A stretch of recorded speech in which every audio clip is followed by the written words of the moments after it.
পুনৰ গ্ৰেপ্তাৰ হ'ব হাজাৰ হাজাৰ অবৈধ স্বামী আৰু নৱেম্বৰৰ পৰা ৰাজ্যত বাল্য বিবাহৰ বিৰুদ্ধে পুনৰ চলিব অভিযান। অসম আৰক্ষীক মুখ্যমন্ত্ৰী হিমন্ত বিশ্ব শৰ্মাই দিছে নিৰ্দেশ আৰু বাল্য বিবাহৰ যদি বাল্য বিবাহ অসমত ৰোধ হ'বই লাগিব আৰু হিমন্ত বিশ্ব শৰ্মাই দিছে ডাঙৰ ঘোষণা। আমি সবিশেষ জনাইছো এই বিষয়ে ঈশান নিউজৰ দৰ্শকসকলক। ৰাজ্যত পুনৰ গ্ৰেপ্তাৰ হ'ব হাজাৰ হাজাৰ অবৈধ স্বামী। নৱেম্বৰৰ পৰা ৰাজ্যত বাল্য বিবাহৰ বিৰুদ্ধে পুনৰ চলিব অভিযান।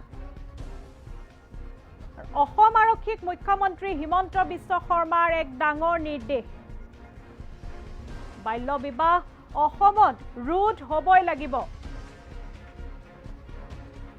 মুখ্যমন্ত্ৰী হিমন্ত বিশ্ব শৰ্মাৰ এক ডাঙৰ ঘোষণা। কম বয়সতে বিবাহ কৰোৱা বা বিয়া দিয়া সকলৰ বিৰুদ্ধে কঠোৰ হ'ব চৰকাৰ আৰু বাল্য বিবাহ ৰোধৰ ক্ষেত্ৰত দেশৰ ভিতৰত প্ৰথম স্থান লাভ কৰিছে অসমে। আৰু অসম চৰকাৰে লোৱা পদক্ষেপৰ বাবে ৰাজ্যত ৮১% হ্ৰাস বাল্য বিবাহৰ ঘটনা। আমি পুনৰ জনাইছো ৰাজ্যত পুনৰ গ্ৰেপ্তাৰ হ'ব এতিয়া হাজাৰ হাজাৰ অবৈধ স্বামী আৰু নৱেম্বৰৰ পৰা ৰাজ্যত বাল্য বিবাহ বিৰুদ্ধে চলিব পুনৰ অভিযান আৰু অসম আৰক্ষীকো এই ক্ষেত্ৰত কঠোৰ নিৰ্দেশ দিছে, কঠোৰ হ'বলৈ নিৰ্দেশ দিছে মুখ্যমন্ত্ৰী হিমন্ত বিশ্ব শৰ্মাই।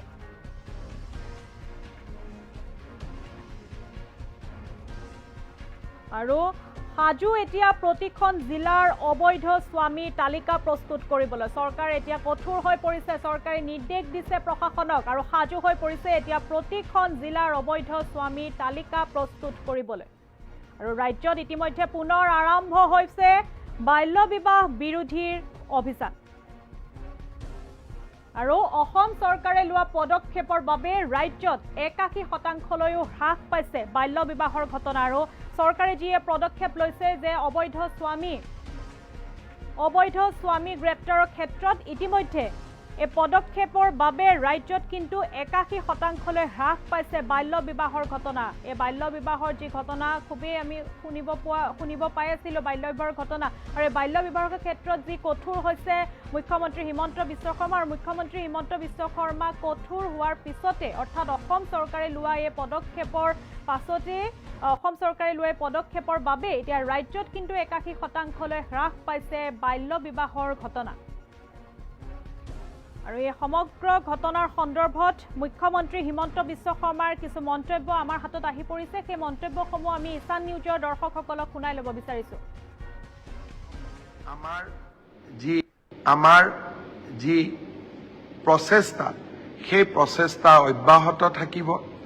আমাৰ টাফ একশ্যন কঠোৰ পদক্ষেপ চলি থাকিব।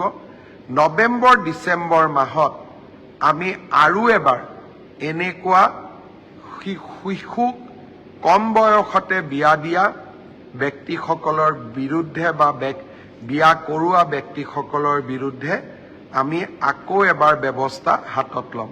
মই ডিজিপি মহোদয়ক ইতিমধ্যে নিৰ্দেশ দিছোঁ যে প্ৰাথমিক সমীক্ষা আপুনি আৰম্ভ কৰক। নৱেম্বৰ ডিচেম্বৰ মাহত আমি আৰু এবাৰ ব্যৱস্থা হাতত ল'ব লাগিব। আমাৰ যি প্ৰচেষ্টা সেই প্ৰচেষ্টা অব্যাহত থাকিব।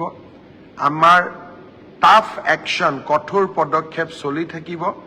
নৱেম্বৰ ডিচেম্বৰ মাহত আমি আৰু এবাৰ এনেকুৱা শিশুক কম বয়সতে বিয়া দিয়া ব্যক্তিসকলৰ বিৰুদ্ধে বা বিয়া কৰোৱা ব্যক্তিসকলৰ বিৰুদ্ধে আমি আকৌ এবাৰ ব্যৱস্থা হাতত ল'ম। মই ডিজিপি মহোদয়ক ইতিমধ্যে নিৰ্দেশ দিছোঁ যে প্ৰাথমিক সমীক্ষা আপুনি আৰম্ভ কৰক। নৱেম্বৰ ডিচেম্বৰ মাহত আমি আৰু এবাৰ ব্যৱস্থা হাতত ল'ব লাগিব।